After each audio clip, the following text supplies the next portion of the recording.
things have been said about this. It is dividing the people of Kenya.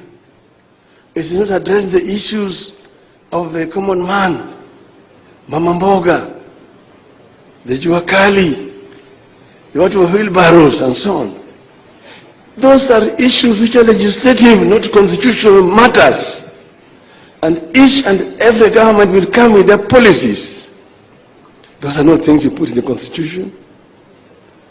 So what we have picked out are issues which are completely essential to improve governance in our country. Oh, the Electoral Commission is going to be appointed by political parties.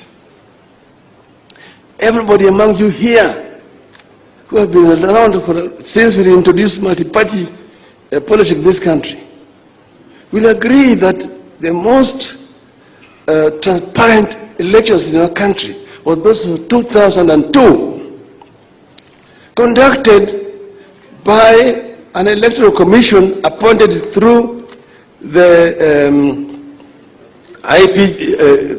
IPPG process.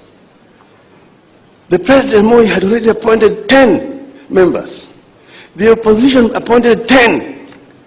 3 for Kenya, 3 for Dasili, 3 DP, and 1 Kenya Social Congress. 10. So they were checking the other 10 who have been appointed by President Moi. And therefore it was fairly independent because they were kind of checking each other. If you go to Mexico, that is the thing. In many countries, that is the formula.